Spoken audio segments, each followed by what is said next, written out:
अस्सलामुअलैकुम सामीन। 26 मुहर्रमुल हराम है, 25 अगस्त है। सोशल इंडिया न्यूज़ में आपका खैर मकदम है। ख़बर का उन्वान है, गुस्ताख़ नबी को दोबारा गिरफ़्तार कर लिया गया है। ख़बर थोड़ी तफसील से सुन लें। हैदराबाद पुलिस ने मुअत्तलशुदा BJP leader T Raja Singh को आज दोबारा गिरफ़्तार कर लिया है। इल्ज़ाम यही है कि उन्होंने पैगम्बर इस्लाम हज़रत मोहम्मद सल्लल्लाहु अलैहि वसल्लम के ख़िलाफ़ गलत तबसरा किया है, गलत बातें कही हैं। इल्ज़ाम में आज हैदराबाद में वाक़ई उनके घर से पुलिस ने दोबारा गिरफ़्तार कर लिया गया है।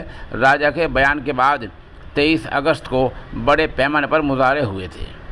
बतला दें कि 23 अगस्त को हैदराबाद पुलिस ने राजा को पहली बार गिरफ़्तार किया था। उसके बाद उन्हें नमपल्ली कोर्ट में पेश किया गया था। अदालत ने पहले बीजेपी लीडर को 14 दिन की अदालती हिरासत में जेल भेजने के आदेश दिए थे, लेकिन चंद घंटे बाद ये आर्डर वापस ले लिया था और टी राजा को ज़मानत दे दी थी। हालांकि भाजपा ने राजा को पार्टी से मुअत्तल करते हुए 14 दिन में जवाब मांगा था। यह खबर चली रही थी। ज़मानत के बाद मकामी लोगों ने, हैदराबाद के लोगों ने, तेलंगाना के लोगों ने ज़बरदस्त मुजाहरा किया, दिन रात मुजाहरा किया, नारेबाजी की, एहतजाज दर्ज कराया, सब कुछ कानून के दायरे के अंदर किया। तब पुलिस मजबूर हुई और पुलिस ने आज यानी जुमेरात के दिन टी राजा को दोबारा गिरफ़्तार कर लिया है। टी राजा के बयान के ख़िलाफ़ पीर की रात से ही हैदराबाद में जगह जगह मुजाहरे जारी हैं। नाराज़ भीड़ ने गुस्ताख़ नबी की एक ही सज़ा, सर तन से जुदा के नारे लगाए।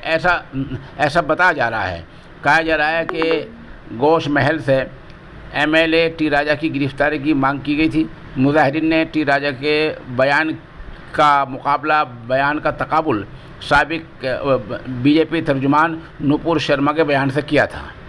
उधर पता ये भी चला है कि पुलिस ने, दबीरपुरा पुलिस ने स्टेशन के आसपास मुजाहरा कर रहे कई लोगों को हिरासत में भी लिया है। बता दें कि वहाँ के पुलिस कमिश्नर यानी हैदराबाद के police commissioner, director general of police दफ्तर और पुराने पुलिस कमिश्नर दफ्तर के बाहर बड़े मुजाहरे हो रहे हैं, जहाँ इजाफी पुलिस फोर्स तैनात की गई है। बहरहाल माहौल तनावपूर्ण है, माहौल कशीदा है, हालात कशीदा है, लोग मुजाहरा कर रहे हैं। इस बीच टी राजा को गिरफ़्तार कर लिया गया है। अब देखना यह है कि पुलिस उन पर क्या दफ़ात लगाती है और इस बात क्या ड्रामा होता है।